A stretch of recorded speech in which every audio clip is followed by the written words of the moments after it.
todos e a todas. Boa noite aos caros amigos ouvintes da Rádio Ismael.net. Olá para os nossos amigos inscritos no canal do Caridade e Fé no YouTube.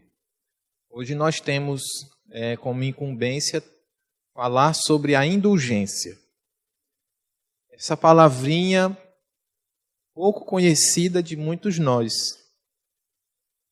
Particularmente, a primeira vez que eu ouvi essa palavra, indulgência, foi na escola, estudando História Geral, quando estudava a Idade Média. Tem o famoso episódio de que a Igreja Católica vendia indulgência. E naquela época me foi ensinado, ou pelo menos eu aprendi assim, que era a venda de uma vaguinha no céu. Só depois eu fui compreender que o entendimento da doutrina que praticava este ato era concebir a indulgência como o perdão dos pecados. E aqueles que desejavam ter seus pecados perdoados pela igreja deveriam fazer doações para a igreja para ter os seus pecados perdoados. Então esta foi a primeira vez que eu me deparei com esta palavra indulgência. E depois disso, eu nunca mais ouvi falar em indulgência. Só ouvi falar na palavra indulgência quando comecei a sentar nas fileiras da casa espírita. Quando eu comecei a ouvir as palestras públicas, quando eu comecei a ler as obras espíritas, a codificação, sobretudo o Evangelho segundo o Espiritismo. Mas esta palavra indulgência, ela veio mais forte na minha vida quando eu comecei a conviver na casa espírita. Quando eu iniciei minhas atividades como trabalhador, como tarefeiro. Quando eu comecei a conviver com outros espíritas, com mais proximidade, aí essa palavra, quase que diariamente, ela veio na minha vida. Era sempre eu ouvindo alguém falar, olha a indulgência, a gente tem que ser indulgente. E é uma palavra pouco conhecida da maioria das pessoas. Quem não é espírita, creio que muito pouco se ouve falar nela. Praticar, então, bem difícil. E falar de indulgência não é tão simples assim. Eu convivo no trabalho com um espírita. Meu superior, de vez em quando a gente troca algumas ideias, dialoga, comenta algumas coisas, e ele sempre me alerta. Olha a indulgência. Olha a indulgência. Conversa vai, conversa vem, e ele sempre dizendo. A gente tem que ser muito indulgente. Olha a indulgência. Vamos usar a indulgência em primeiro lugar. E uma estagiária, que não é espírita, sempre ouvindo esse diálogo, sempre ouvindo falar em indulgência. E certa vez, nós realizando um evangelho no ambiente de trabalho, para iniciar a semana, junto com outros colegas, ela ouviu falar da indulgência e, quando terminou o evangelho, ela foi me perguntar, Jefferson, mas o que é mesmo a indulgência? O que significa isso? O que é indulgência? O que é ser indulgente? E a gente trazer uma conceituação de indulgência é um pouco complicado, porque se você for buscar no dicionário, se você for buscar na própria doutrina espírita, nós não temos um conceito específico e fechado, definido para a indulgência. A gente sempre ouve falar de indulgência associado a outro tema, sempre associado ao perdão. No dicionário, se você consultar, indulgência provém do termo em latim indulgentia, que significa perdão de pecados ou perdão de ofensa. E isso, quando eu fui buscar essa conceituação, uma definição mais exata para a indulgência, eu fiquei intrigado. Onde eu pesquisava, a indulgência estava sempre atrelado ao ato de perdoar, ao perdão. Mas me causou mais intrigação quando, buscando no Livro dos Espíritos, quando Kardec pergunta aos espíritos que trabalharam na codificação o que era a caridade como entendia Jesus. E os espíritos responderam que a caridade, como Jesus se traduzia, como Jesus entendia, se traduzia na benevolência para com todos, na indulgência para com as imperfeições alheias e com o perdão das ofensas.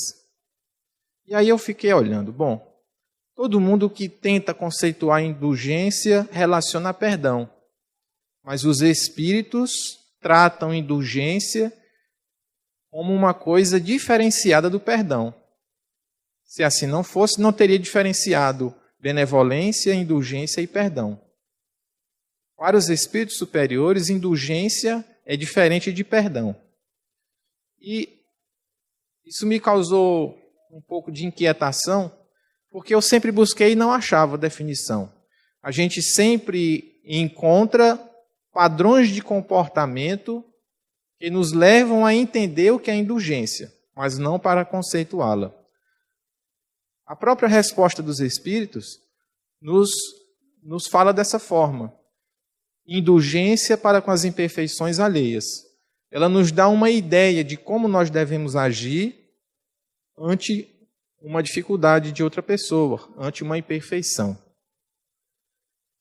Então, se os próprios espíritos que trabalharam na codificação, os próprios estudiosos do espiritismo, não conseguem definir de forma clara e objetiva o que é a indulgência, sempre fazendo relatos a respeito dela, como uma forma de comportamento que nós devemos adotar, ensinada por Jesus, nós vamos abordar a temática também neste campo. E adentrando nessa questão dos padrões de comportamento, a indulgência ela nos remete a uma ofensa, a um mal. E lembrando-me desses diálogos que eu tenho com o meu superior, que não está aqui, Gesiel, sempre ele relaciona a indulgência e o ato de ser indulgente quando ele está relatando uma dificuldade de outra pessoa. Quando ele está relatando que um colega de trabalho estava agindo de má forma, quando ele estava errado, quando alguém estava pelos corredores esbravejando coisas negativas, quando ele via alguém julgando o outro, quando ele via alguém maltratando o outro, às vezes só com palavra. E ele dizia, a gente tem que ser muito indulgente com fulano de tal. A indulgência, ela está associada a um mal, a uma ofensa. E, frequentemente, nós, seres humanos imperfeitos que somos ainda, causamos muito mal a outras pessoas. Nós provocamos ofensas ao nosso semelhante, às vezes sem nem mesmo percebermos. O simples ato de falarmos algo sobre alguém, às vezes diretamente àquela pessoa, mas às vezes indiretamente, sem falar para ela, na presença dela, isso causa uma ofensa, que causa mal-estar, que causa descontentamento. Nós estamos quase sempre prontos para julgarmos o outro. Nós estamos quase sempre prontos para pôr o dedo em riste e apontar a ferida do outro, apontar a imperfeição do outro e condená-lo por aquele ato mau. Nós estamos quase sempre num movimento impensado e involuntário de reprovar alguém ou algo que esse alguém faça. Frequentemente nós estamos assumindo este papel de julgadores da imperfeição alheia. Porque nós nos achamos no direito de apontar a falha do outro. Porque é muito mais fácil a gente expor o outro ao julgamento do que refletirmos sobre a conduta do outro, sobre o que levou esta outra criatura a praticar tal ato ou omissão. É mais fácil, é mais rápido, está quase que automatizado em nós julgarmos, condenarmos a imperfeição alheia.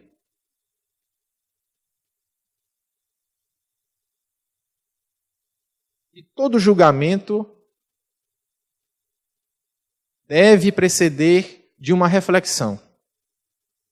Porque aquele que julga, ou seja, aquele que vai avaliar um fato, uma atitude, um pensamento, ele deve considerar todas as circunstâncias que levaram a aquele ato para poder decidir se aquele ato é correto ou reprovável. E nesta análise de circunstâncias é preciso um atributo essencial.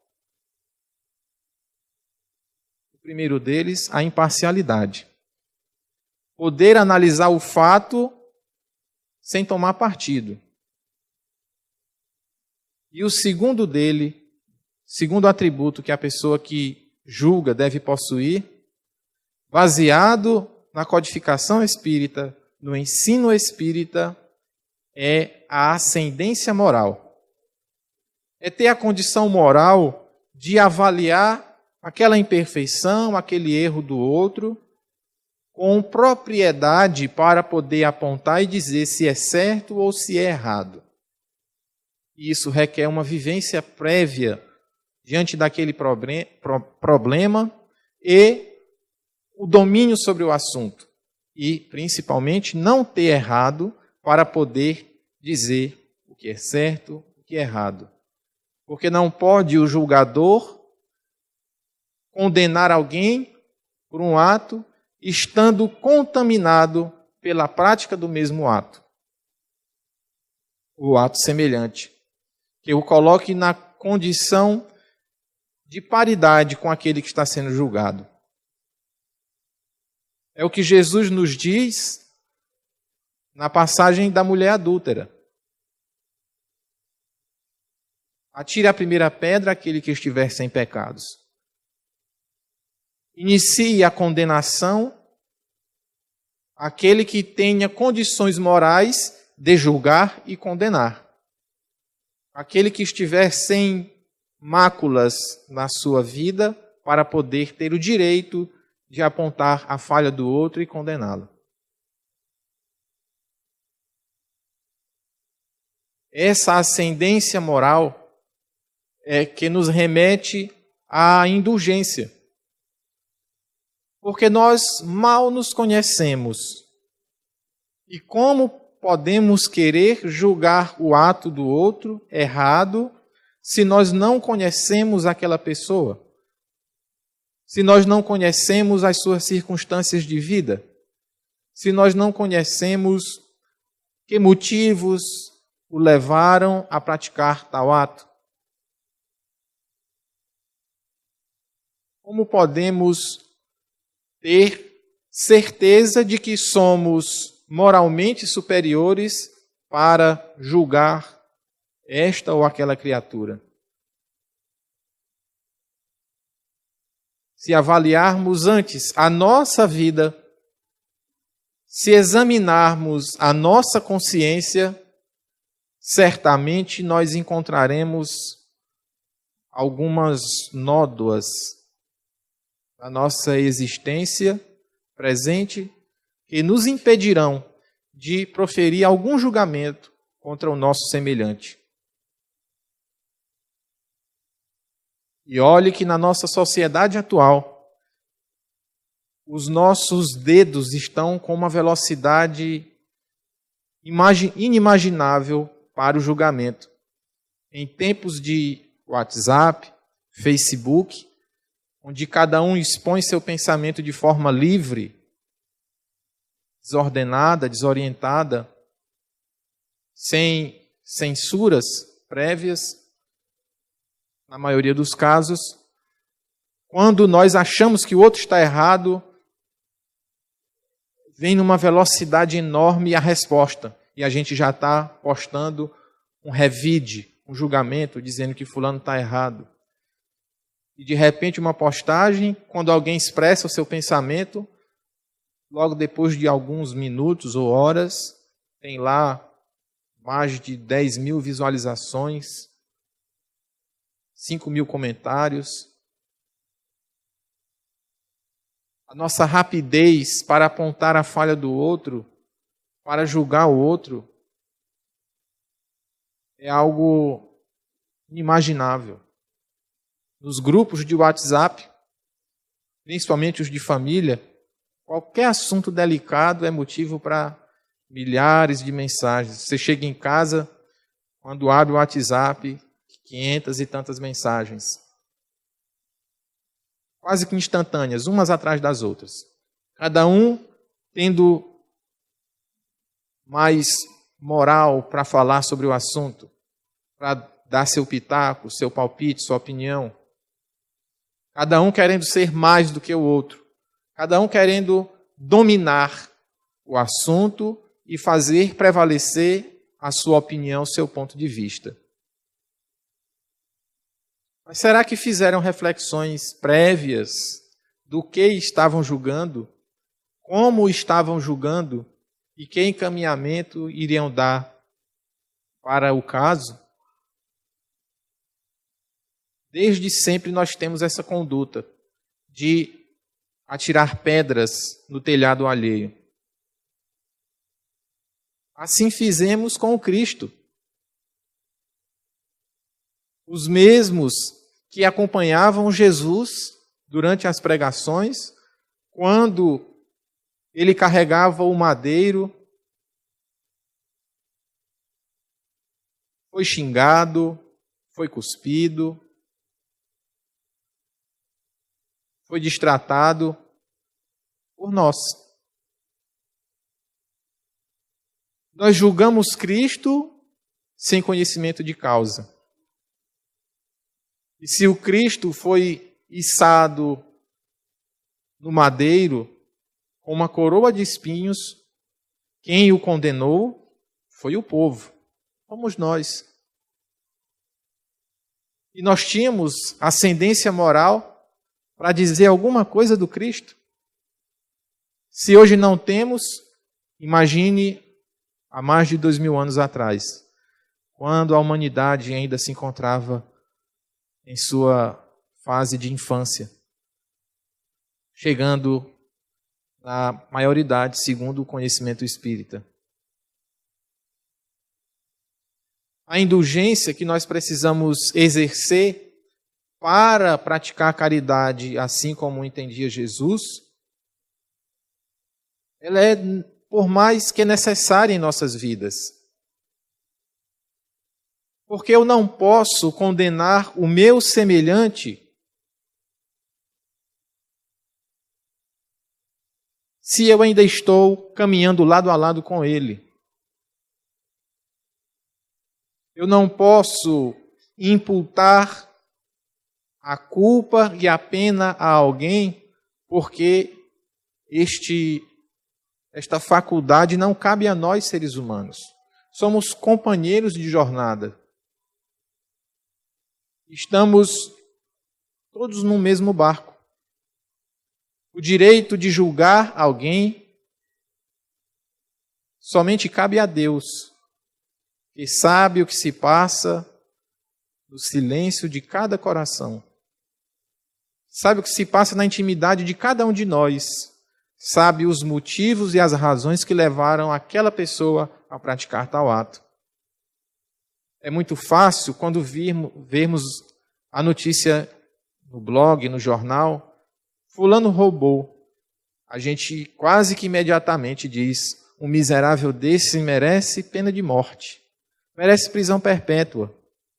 Mas não averiguamos quais foram as circunstâncias que o levaram a praticar tal ato. Muitos fazem por fome. E a gente, no nosso imediatismo de julgador, damos o veredito final. Prisão perpétua. Lugar de bandido é na cadeia.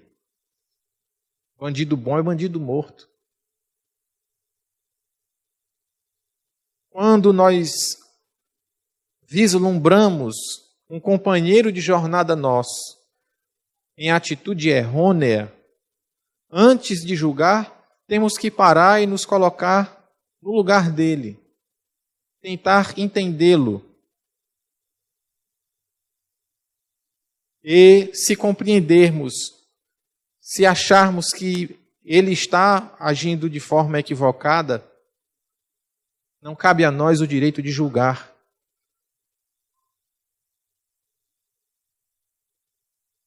Principalmente quando o erro dele nos causa uma ofensa. Que é quando normalmente nós revidamos a ofensa. Quando somos ofendidos, nós queremos devolver a ofensa. Quando somos agredidos, nós queremos agredir da mesma forma para fazer ele aprender que não deve fazer isso com a gente. Eu já relatei aqui, numa palestra recente, que vendo uma mãe buscar uma filha na escola onde minha filha estuda, viu o braço da menina roxo, tinha sido mordida por uma colega, 3, 4 anos de idade, e ela disse, da próxima vez que você chegar em casa assim, eu vou lhe bater.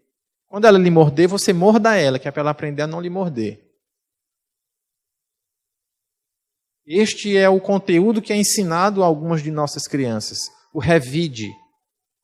A ofensa por cima da ofensa. Retrocedendo às leis de Talião. Olho por olho, dente por dente. Mas Cristo nos ensinou diferente. Se alguém te bater na face direita, oferece-lhe a outra.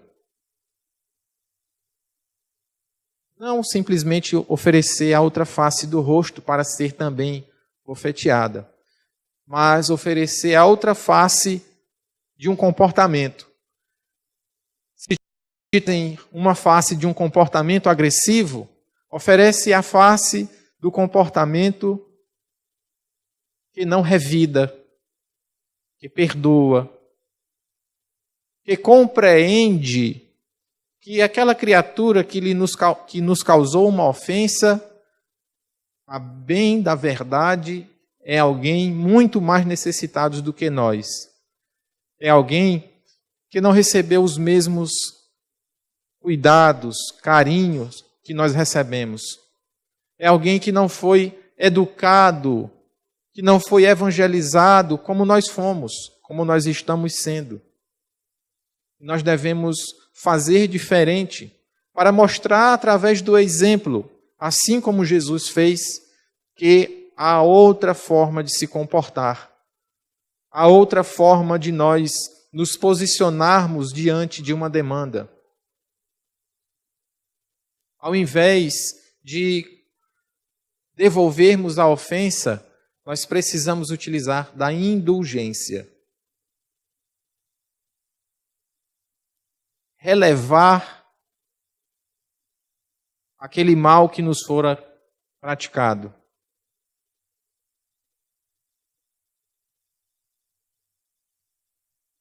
Confiando na justiça divina, que vai se encarregar de mais dia, menos dia, ofertar àquele nosso pseudo-inimigo, aquele nosso agressor, um processo educativo, para fazer-lhe ver que aquela conduta não foi a mais adequada, para fazer mudar o pensamento e atitudes. E esses processos educativos, algumas vezes, são dolorosos, porque a criatura passou tanto tempo estacionada no erro, tanto tempo estacionado nos maus procedimentos, que precisam de experiências aflitivas, dolorosas, para se perguntar por quê. Por que sofro tanto? E buscar nas recordações, nas reminiscências do ser, não só as reminiscências do cérebro, da presente encarnação, que um dia pode ter praticado mal. E não cabe a nós sermos instrumentos do mal. Porque quando somos ofendidos e que devolvemos a ofensa, nós fazemos o mal. E Cristo nos recomenda, em primeiro lugar, a benevolência, fazer o bem.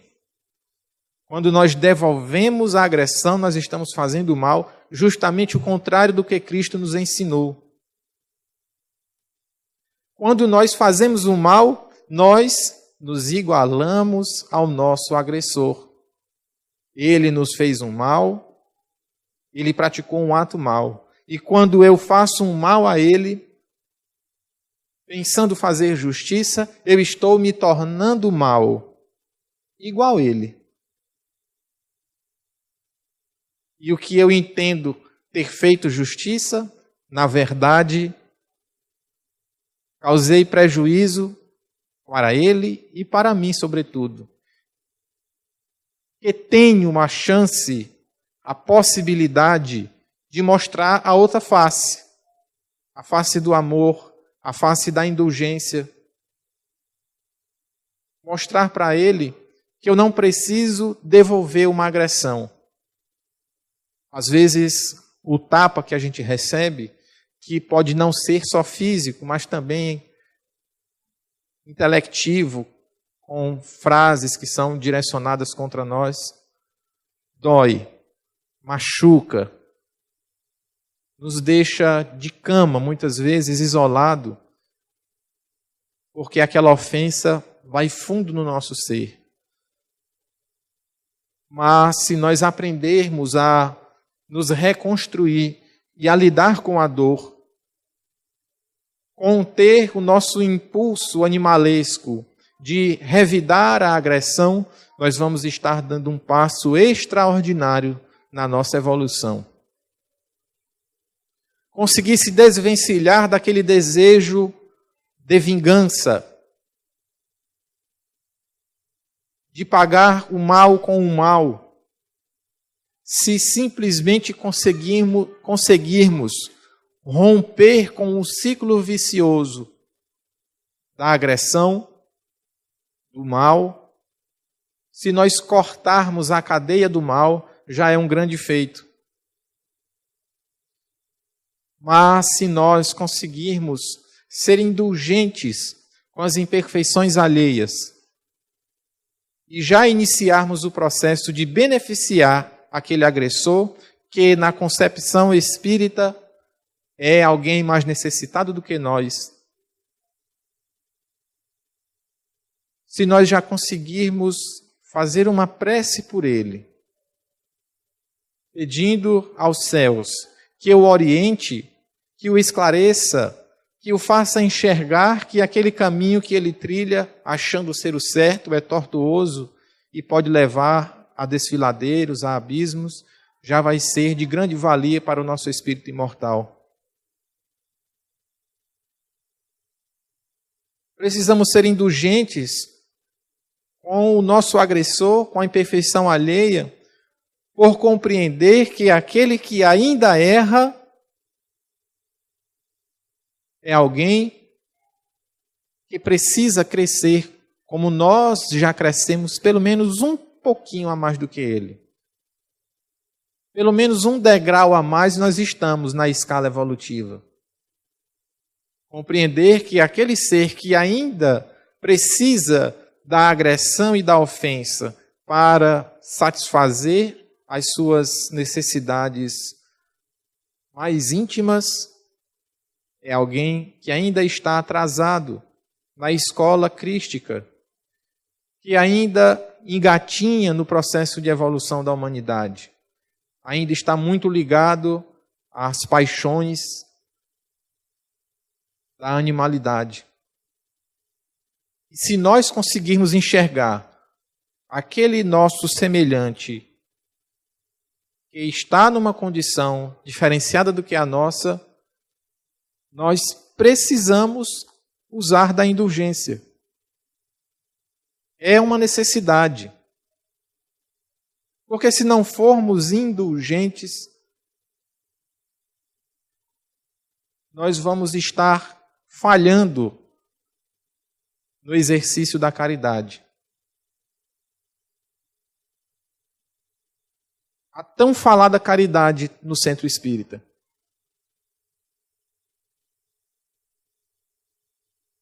Se compreendermos o nosso irmão como alguém que precisa não da nossa repreensão, mas do nosso acolhimento, nós vamos estar fazendo um grande favor para a humanidade. Façamos igual se faz com as crianças em tenra idade, que às vezes nos causam uma ofensa, brincando. Chuta uma bola, bate no rosto da gente, pega no óculos, derruba. Não fez por mal, foi por imperícia. E a gente muitas vezes se sente irado, porque dói e a gente fica zangado. Alguns chegam a ir lá a bater na criança, dizendo que é para ensinar a não fazer mais aquilo. Quando na verdade está ensinando a agressividade. Olha, quando você sentir uma dor, você pode agredir alguém. Quando você achar que alguém fez errado, você pode ir lá agredi-la. Os nossos irmãos que ainda estão transitando nas faixas evolutivas, cometendo erros contra nós, são como crianças. E se nós acharmos que estamos numa condição diferenciada do que ele, se nós nos acharmos, nos julgarmos evoluídos, nós temos que ser indulgentes. Porque foi assim que Cristo agiu conosco. Quando, pendurado na cruz, disse, olhando para os céus, Pai, perdoa-os, eles não sabem o que fazem. O Cristo tinha ascendência moral tranquilamente suficiente para nos condenar, nos julgar.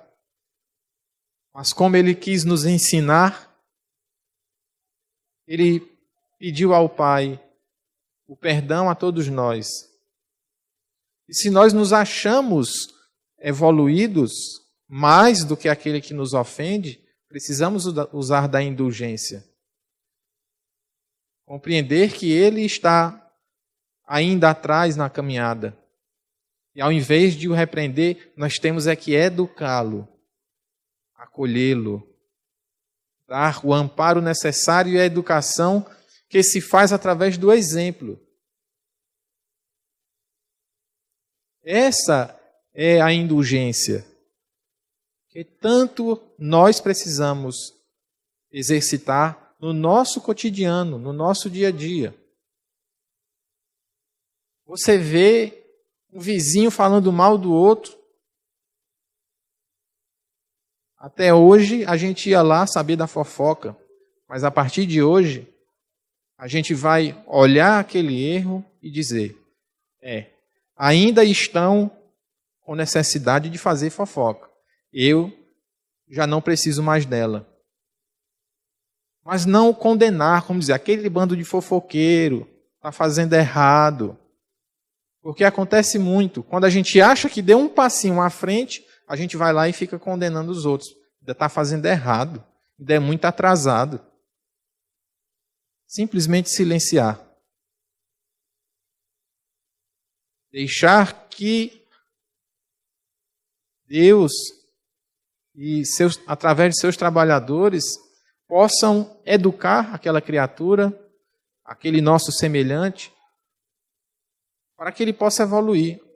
Senão nós vamos perder oportunidades e nos igualarmos a eles. Mas como disse no início de minha fala, nós estamos todos ainda no mesmo barco. Somos considerados por Deus, por Jesus, como irmãos. Uma grande família universal. Não somos nós os detentores do direito de julgar e condenar a ninguém. Temos nós a responsabilidade de mudar, de não ser mais agressores, de sermos benevolentes. Temos a responsabilidade de procurar perdoar. Não é fácil. Não é fácil ser indulgente, não é fácil perdoar. Não é fácil fazer o bem. Há sempre dificuldades, há sempre obstáculos. Mas nós estamos aqui